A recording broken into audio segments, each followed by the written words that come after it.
ज्ञान वाणी का नव उपहार, पहुंची शिक्षा के द्वार, पढ़ी लिखी और बनी कुशल, ज्ञान वाणी का उद्देश्य सफल। ज्ञान वाणी। नमस्कार। साप्ताहिक ज्ञान पत्रिका के इस अंक में आप सभी का स्वागत, अभिवादन। मैं हूं आपके साथ अशोक शर्मा। साप्ताहिक ज्ञान पत्रिका के नवीन अंक में आइए आपको बता दें क्या है खास हमारे पास। आज के अंक में हम आपके लिए लाए हैं शिक्षा, करियर, ज्ञान, रोजगार और इतिहास से जुड़ी जानकारियों के अलावा इग्नू से जुड़ी शिक्षा जगत की गतिविधियां, राष्ट्रीय और अंतर्राष्ट्रीय शैक्षिक गतिविधियों के साथ साथ ज्ञान विज्ञान से जुड़ी तमाम जानकारियां। साथ ही हम आपके साथ साझा करते हैं करियर सेगमेंट। तो आइए सबसे पहले जान लें शिक्षा जगत की मुख्य गतिविधियों के बारे में। इग्नू और केनिया यूनिवर्सिटी ने शिक्षा के क्षेत्र में किया समझौता, बढ़ाएंगे अंतर्राष्ट्रीय स्तर पर सहयोग। इग्नू में 2024 जनवरी सत्र की री रजिस्ट्रेशन प्रक्रिया आरंभ। इग्नू के school of performing and visual arts द्वारा किया गया थिएटर एंड आर्ट्स वर्कशॉप का आयोजन। दिल्ली आर्ट सोसाइटी द्वारा एक आर्ट एग्जीबिशन का आयोजन 21 दिसंबर 2023 तक किया जाएगा। जानेंगे सोशल वर्क में कैसे बना सकते हैं अपना करियर, और विशेष अंक में आज जानेंगे क्यों मनाया जाता है राष्ट्रीय प्रेस दिवस। शिक्षा से संबंधित ये तमाम जानकारियां विस्तार से। शिक्षा के क्षेत्र में अंतर्राष्ट्रीय स्तर पर सहयोग बढ़ाने के लिए इग्नू और केनिया मुक्त विश्वविद्यालय ने करार किया है। इसमें उच्च शिक्षा को बेहतर करने पर फोकस किया गया है। शिक्षा और अंतर्राष्ट्रीय सहयोग के लिए ऐतिहासिक विकास में इग्नू और केनिया ओपन यूनिवर्सिटी में आधिकारिक तौर पर एक समझौता ज्ञापन पर हस्ताक्षर किए। भारत के प्रधानमंत्री श्री नरेंद्र मोदी और केनिया के राष्ट्रपति की उपस्थिति में समझौता ज्ञापन का आदान प्रदान किया गया। केनिया के राष्ट्रपति विलियम समोई रूटो और भारत के प्रधानमंत्री नरेंद्र मोदी के समक्ष केनिया के शिक्षा मंत्रालय के उच्च शिक्षा और अनुसंधान प्रधान सचिव और इग्नू के कुलपति प्रोफेसर नागेश्वर राव भी मौजूद रहे। MOU के अनुसार केनिया ओपन यूनिवर्सिटी और इग्नू विभिन्न डोमेन में सहयोग बढ़ाने के लिए आगे बढ़ रहे हैं। केनियाई प्रतिनिधियों ने इग्नू के इलेक्ट्रॉनिक मीडिया प्रोडक्शन सेंटर यानी EMPC का भी दौरा किया और इग्नू द्वारा की गई पहल की भी सराहना की। MOU पर हस्ताक्षर इन प्रतिष्ठित संस्थानों के बीच सहयोग में एक महत्वपूर्ण मील का पत्थर साबित हुआ, जिसमें उच्च शिक्षा और अनुसंधान के प्रधान सचिव डॉक्टर बीट्राइस एनयांगला और केनिया ओपन यूनिवर्सिटी के कुलपति प्रोफेसर एलिजा ओमवेंगा हस्ताक्षर समारोह में शामिल हुए। इग्नू और केनिया के मुक्त विश्वविद्यालय के बीच ये सहयोग शिक्षा को आगे बढ़ाने, अंतर्राष्ट्रीय सहयोग को बढ़ावा देने और विकासशील देशों में छात्रों के लिए अवसर पैदा करने की प्रतिबद्धता का प्रतिनिधित्व करता है। इग्नू की ओर से हस्ताक्षर समारोह में इग्नू के pro vice chancellor Uma Kanjilal, pro vice chancellor doctor Shrikant Mahapatra, pro vice chancellor Sumitra Kukreti और अन्य अधिकारी भी उपस्थित रहे। इंदिरा गांधी राष्ट्रीय मुक्त विश्वविद्यालय ने जनवरी 2024 सत्र के लिए पुनः पंजीकरण प्रक्रिया 5 दिसंबर 2023 से शुरू कर दी है। उम्मीदवार बिना विलंब शुल्क के अंतिम तारीख यानी 29 जनवरी 2024 तक अपना री रजिस्ट्रेशन 2024 कर सकते हैं। उम्मीदवार इग्नू री रजिस्ट्रेशन 2024 समर्थ पोर्टल का उपयोग कर अपना री रजिस्ट्रेशन कर सकते हैं। अधिक जानकारी के लिए इग्नू की वेबसाइट लॉगिन करें www.ignu.ac.in। इंदिरा गांधी राष्ट्रीय मुक्त विश्वविद्यालय में 1 से 10 दिसंबर तक school of performing and visual arts ने एक थिएटर वर्कशॉप का आयोजन किया। इस विषय पर अधिक जानकारी दे रहे हैं school of performing and visual arts के director doctor Govind Raju Bhardwaj. School of Performing and Visual Art has conducted a intensive theatre workshop for the Diploma in Theatre Arts students from 1st December to 10th December 2023 at Convention Center from 10 o'clock to evening 5 o'clock. So the main purpose of this workshop is to give some hands-on practice for the theatre students across the country. Usually we conduct the practical counseling classes at SOPVA, our school. A dedicated program study center is established here for the Delhi NCR students. Apart from Delhi NCR students, the many students are not in a position to get the facility of the practical experience of theatre across the country. So we thought of conducting an intensive theatre workshop for them. For the last 2-3 years we are conducting the same. This is our fourth workshop in the series. So many students, they have shown their interest and they came to Delhi. Some of them, they stayed at our IGNOU guest house, and some of them are from Delhi also. They have participated. We have conducted theatre games, scene work, acting exercises and play production process. In the process we have selected a play Andher Nagari Chaupat Raja by Bhartendu. So we have performed on 10th December at Convention Center. So this is one kind of an additional workshop in the series conducted regularly by the school. For the benefit of the students, we have conducted this, and in continuation to this, we are also conducting the counseling sessions for the current July session students of Diploma in Theatre Arts in our own school. As I told you, the dedicated program study center is established here. We will be conducting a regular counseling classes for their practical courses. कला प्रेमियों के लिए खबर ये है कि दिल्ली के India international centre में 7 दिसंबर से दिल्ली आर्ट सोसाइटी द्वारा एक आर्ट एग्जीबिशन आई स्कल्प का आयोजन किया गया है, जहां एक से बढ़कर एक कला की प्रदर्शनी लगाई गई है। ये प्रदर्शनी 21 दिसंबर 2023 तक चलेगी। आप इस प्रदर्शनी में शामिल होकर इसका आनंद ले सकते हैं। प्रदर्शनी के विषय में और अधिक जानकारी दे रहे हैं दिल्ली आर्ट सोसाइटी के प्रेसिडेंट श्री नीरज गुप्ता।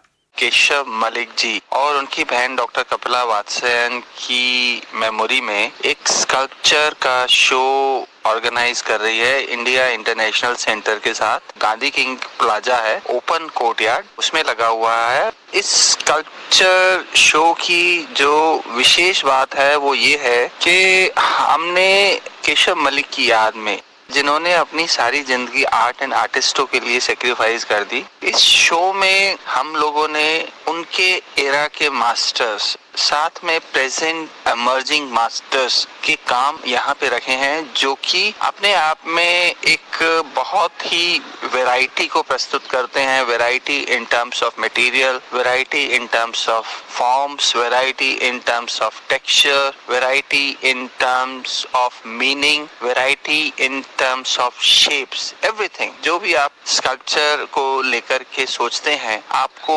उससे रिलेटेड यहाँ पे जरूर कुछ ना कुछ मिलेगा। ये शो 21 दिसंबर तक है India international centre Gandhi king plaza में। इसकी खास बात यह है कि आप अर्ली मॉर्निंग से लेके लेट नाइट तक कभी भी आप इंडिया इंटरनेशनल सेंटर में आ सकते हैं, इस शो को विजिट कर सकते हैं। आप सुन रहे हैं साप्ताहिक ज्ञान पत्रिका कार्यक्रम ज्ञानवाणी FM 105.6 मेगाहर्ट्ज पर। और आइए अब जानते हैं सोशल वर्क में कैसे बना सकते हैं अपना करियर। दोस्तों, सामाजिक कार्यकर्ता के रूप में व्यक्ति समाज के कल्याण में योगदान देते हैं। एक सामाजिक कार्यकर्ता पेशेवर होता है जिसके पास सामाजिक कार्य में स्नातक या स्नातकोत्तर की डिग्री होती है। एक सामाजिक कार्यकर्ता का मुख्य काम जरूरतमंद लोगों या वंचित समुदायों का समर्थन करना है। भारत में एक सामाजिक कार्यकर्ता विशेषज्ञ होता है जो सामान्य भलाई में सुधार करने और व्यक्तियों और समुदायों के बुनियादी और जटिल दोनों मुद्दों को संबोधित करने में सहायता करने का प्रयास करता है। सामाजिक कार्यकर्ता की नौकरियों में विभिन्न प्रकार के व्यक्तियों के समूहों के साथ बातचीत करना, वंचितों, उत्पीड़ितों और गरीबों पर विशेष जोर देना शामिल होता है। भारत में सामाजिक कार्यकर्ता न केवल लोगों के अधिकारों के लिए काम करते हैं, बल्कि उनका उद्देश्य लोगों को पर्यावरण परिवर्तन और ऐसी अन्य समस्याओं के बारे में जागरूक करके दुनिया को एक रहने के लिए बेहतर जगह बनाना भी शामिल है। सोशल वर्कर बनने के लिए आवश्यक स्किल्स में जरूरी है कि आप सामाजिक कार्यों में रुचि रखें, समाज के निचले तबके के उत्थान के बारे में कुछ करने की चाहत रखें, तो सामाजिक कार्यकर्ता के रूप में आप अपना करियर बना सकते हैं। सोशल वर्कर के पद पर उम्मीदवारों का चयन आमतौर पर इंटरव्यू के आधार पर किया जाता है। दूसरी तरफ यदि वैकेंसियों के मुकाबले अधिक आवेदन प्राप्त होते हैं या स्थायी भर्ती होनी है तो संबंधित संगठन उम्मीदवारों की शॉर्टलिस्टिंग के लिए लिखित परीक्षा का भी आयोजन किया जाता है। सोशल वर्कर का पद केंद्र और राज्य सरकार के विभिन्न विभागों द्वारा चलाई जाने वाली सामाजिक कार्यों की समितियों, सोशल वेलफेयर प्रोजेक्ट, महिला एवं बाल विकास की परियोजनाओं और कार्यक्रमों आदि में होता है। इसलिए सोशल वर्कर पद के लिए रिक्तियां समय समय पर इन्हीं विभागों, एनजीओस और प्रोजेक्ट के लिए समय समय पर निकलती हैं। और आइए दोस्तों, अब जान लेते हैं कहां कहां उम्मीद के दरवाजे आपके लिए खुलने वाले हैं। सुनते हैं रोजगार संबंधी जानकारियां। RVNL यानी रेल विकास निगम लिमिटेड में मैनेजर के पद के लिए आवेदन आमंत्रित हैं। अंतिम तारीख इस पद के लिए 5 जनवरी 2024 है। अधिक जानकारी के लिए आप संस्थान की वेबसाइट लॉगिन करें www.rvnl.org। DPCC यानी दिल्ली पॉल्यूशन कंट्रोल कमेटी, यहाँ पर असिस्टेंट इंजीनियर के पद के लिए आवेदन आमंत्रित किए गए हैं। आवेदन की अंतिम तारीख है 24 दिसंबर 2023। संस्थान की वेबसाइट है www.dpcc.delhi। NRSC यानी नेशनल रिमोट सेसिंग सेंटर, यहाँ पर टेक्नीशियन के पद रिक्त हैं। आप चाहें तो 31 दिसंबर 2023 तक यहाँ आवेदन कर सकते हैं। अधिक जानकारी के लिए संस्थान की वेबसाइट देखिए www.nrsc.gov.in। Indian army military service के तहत मिलिट्री नर्स के पद के लिए आवेदन आमंत्रित हैं। इन पदों के लिए 26 दिसंबर 2023 अंतिम तारीख है। वेबसाइट है www.joinindianarmy.nic.in। ये थी रोजगार संबंधी सूचनाएं। आप सुन रहे हैं साप्ताहिक ज्ञान पत्रिका कार्यक्रम FM 105.6 मेगाहर्ट्ज ज्ञानवाणी दिल्ली पर। और आइए अब जानते हैं बीता सप्ताह इतिहास में क्यों रहा खास। 10 दिसंबर 1950 को संयुक्त राष्ट्र संघ ने अंतर्राष्ट्रीय मानवाधिकार दिवस मनाने की आधिकारिक तौर पर घोषणा की। 11 दिसंबर 1930 को वैज्ञानिक सीवी रमन को भौतिकी के क्षेत्र में नोबेल पुरस्कार से सम्मानित किया गया।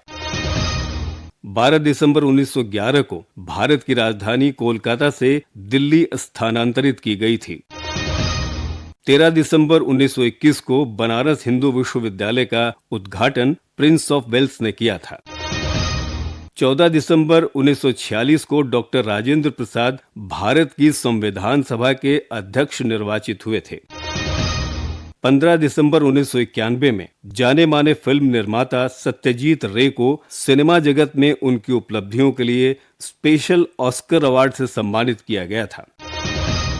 16 दिसंबर को हर वर्ष मनाया जाता है राष्ट्रीय प्रेस दिवस। तो दोस्तों, ये था बीता सप्ताह इतिहास में क्यों रहा खास। आप सुन रहे हैं साप्ताहिक ज्ञान पत्रिका कार्यक्रम FM 105.6 मेगाहर्ट्ज ज्ञानवाणी FM पर। और अब आइए जानते हैं हमारे खास सेगमेंट के बारे में। जानेंगे कि क्यों मनाया जाता है 16 दिसंबर को राष्ट्रीय प्रेस दिवस।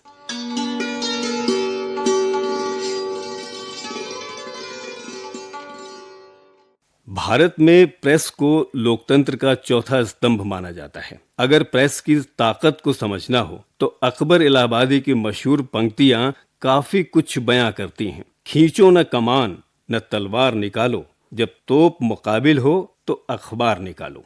इन लाइनों से प्रेस की ताकत को अच्छे से समझा जा सकता है। आजादी के समय से लेकर अब तक भारत में प्रेस की बहुत बड़ी भूमिका रही है। आजादी की जंग के दौरान प्रेस भारत के क्रांतिकारियों का सबसे बड़ा हथियार रहा है। हर साल भारत में 16 दिसंबर को राष्ट्रीय प्रेस दिवस मनाया जाता है। भारत में राष्ट्रीय प्रेस दिवस भारतीय प्रेस परिषद की स्थापना के उपलक्ष्य मनाया जाता है। पत्रकारिता के ऊंचे आदर्श स्थापित करने और प्रेस की स्वतंत्रता की रक्षा करने के उद्देश्य से 4 जुलाई 1966 को भारतीय प्रेस परिषद की स्थापना की गई थी। लेकिन इस परिषद ने 16 दिसंबर 1966 से विधिवत तरीके से काम करना शुरू किया था। इस कारण हर साल 16 दिसंबर को राष्ट्रीय प्रेस डे मनाया जाता है। भारतीय प्रेस परिषद यानी प्रेस काउंसिल ऑफ इंडिया एक वैधानिक निकाय है जिसे मीडिया के संचालन की निगरानी का अधिकार मिला है। इसके अलावा एक अध्यक्ष भी इसमें होते हैं जो सुप्रीम कोर्ट के सेवानिवृत्त जज होते हैं। अलावा इसके 28 अन्य सदस्य होते हैं जिनमें से 20 प्रेस से होते हैं, 5 संसद के दोनों सदनों से नामित होते हैं और 3 प्रतिनिधित्व करते हैं।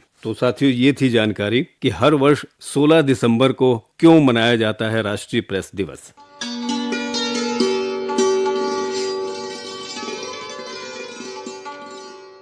अभी आप सुन रहे थे कार्यक्रम साप्ताहिक ज्ञान पत्रिका। आज के इस अंक में तकनीकी सहयोग रहा अर्चना कुमारी का, आलेख एवं स्वर अशोक शर्मा का, संपादन किया सदन लाल ने और कार्यक्रम के प्रस्तुतकर्ता थे कमल कुमार।